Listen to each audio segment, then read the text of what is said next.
Hi guys, this is Dhananjay here and I am going to talk about Philippines. आपको भयंकर बहुत सारी advertisements दिखेगी, बहुत सारे एजेंट्स फ़ोन करेंगे, फिलीपींस आ जाओ, फिलीपींस में ठंड नहीं है, फिलीपींस इंडियन वेदर है, इंडियन खाना है, बहुत बढ़िया है, ये है वो है, सब कुछ अच्छा है। पर वो लोग कभी ये नहीं बोलेंगे कि वो actually the program doesn't start with MBBS, okay? जो एक्चुअल प्रोग्राम है वो इंडियन एम्बेसी इन फिलीपींस जो अपनी गवर्नमेंट है उसने बताया है कि एक्चुअल प्रोग्राम क्या है और एजेंट्स यहाँ पे कैसे आपको गलत सलत मिस इन्फॉर्मेशन देते हैं।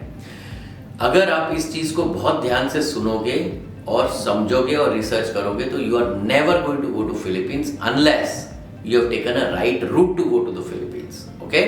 Now what is this? What is the difference between not going to Philippines at this moment after 12th and what is the right way to go to Philippines after certain things? So that's what is written on the Indian government website.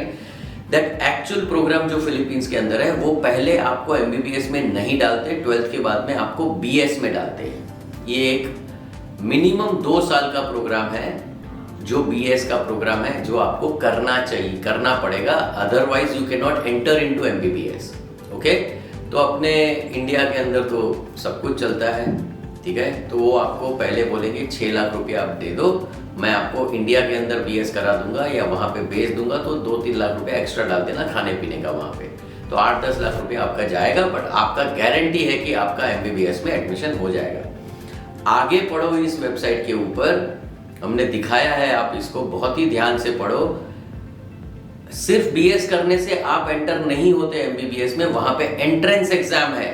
पढ़ो तरीके से कि भाई ये entrance exam जो NMAT का नाम से एंट्रेंस एग्जाम है, you have got no choice but to clear NMAT। Now what agent is going to tell, अरे I will get it done, don't worry, everybody gets pass, अरे NEET जैसा है, अरे एकदम आराम से सब क्वालिफाई, आप अभी इंडिया में क्वालिफाई हो गए, वहां पे भी हो जाओ। एजेंट तो पहले BS के पहले 6-7 लाख रुपया लेने के चक्कर में। What you have to do is you have to do the research। आप पूरा पढ़ोगे, ये पैराग्राफ आपको समझ में आएगा। 800 स्टूडेंट्स अगर BS में जाते हैं तो 200 लोग मेडिसिन में जाते हैं। MBBS के अंदर सिर्फ 200 ही पहुंचते हैं, बाकी के 600 कहाँ गए किसी को पता नहीं, वो इंडिया आ जाते हैं BS का डिग्री लेके। अगर आप मोक्ष के थ्रू जाना चाहते हो, मोक्ष आपको सिंपल बोल रहा है कि ये 8 से 10 लाख रुपया खर्चा करने की कोई जरूरत नहीं है।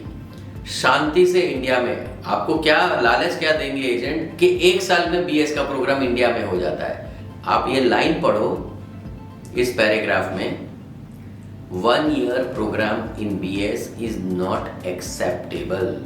CHED चैड करके वहां का जो काउंसिल है, जो मेन ऑफिस है, जो विच decides everything, they have clearly told that 1 year program of BS is not acceptable, but hundreds of students are sent because that agent wants that 6 lakh rupees of BS. So what Moksha does, भाई तुम वो 8-10 लाख रुपया बचा लो, आराम से India में BSc कर लो, आपको NMAT का कोचिंग इंडिया में ही मिलेगा। NMAT का एग्जाम भी अभी ऑनलाइन हो गया है, पहले आप क्लियर कर लो अपना रास्ता, फिर फिलीपींस में भेज देंगे हम। और वो जो 8-10 लाख रुपए आपने यहाँ पे बचाया ना, वो आप US के लिए बाकी रखो। कंप्लीट USMLE का प्रोग्राम आपको उससे आधे कॉस्ट में आपको मिल जाएगा मोक्ष से। सो यू हैव 2 ऑप्शंस, बहुत ध्यान से सुनना। एक ऑप्शन ये है कि BS के लिए भागो, फिलीपींस जाओ, या तो वही प्रोग्राम का एक रॉन्ग प्रोग्राम इंडिया में जो कंडक्ट किया गया है वैसे BS के प्रोग्राम में 1 साल में BS का डिग्री लेके आप निकल जाओ फिलीपींस। 6 से 8 लाख रुपया अगर इंडिया में करोगे तो 6-7 लाख रुपया जाएगा, फिलीपींस जाके BS करोगे तो 8-10 लाख रुपया खाने पीने का 2 साल का खर्चा। करेक्ट है? वो खर्चा आप मत करो, आराम से इंडिया में BSc ले लो, आपको MD का प्रोग्राम गारंटीड वे में आप डायरेक्ट जा सकते हो। सिर्फ 3.8 इयर्स का MBBS का प्रोग्राम है जिसको वो MD बोलते हैं। सो इंडियन गवर्नमेंट की वेबसाइट पढ़ोगे और CHED का गाइडलाइन पढ़ोगे, आपको पूरा पिक्चर क्लियर हो जाएगा कि एक्चुअल रास्ता फिलीपींस जाने का क्या है और कैसे एजेंट आपको पुश कर रहे हैं जाने के लिए। ये 8 से 10 लाख रुपया खर्चा करने की कोई भी जरूरत नहीं है किसी भी स्टूडेंट को for BS program in Philippines.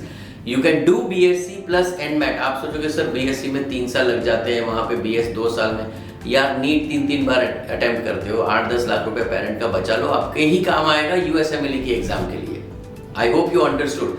दूसरा पॉइंट, एनमेट क्लियर किए बिना आप ये सोचना भी मत कि एमडी में मिल जाएगा, क्योंकि इतना क्लियरली लिखा हुआ है NMAT is mandatory, it's an entrance exam through out Philippines, जैसे इंडिया में नीट है।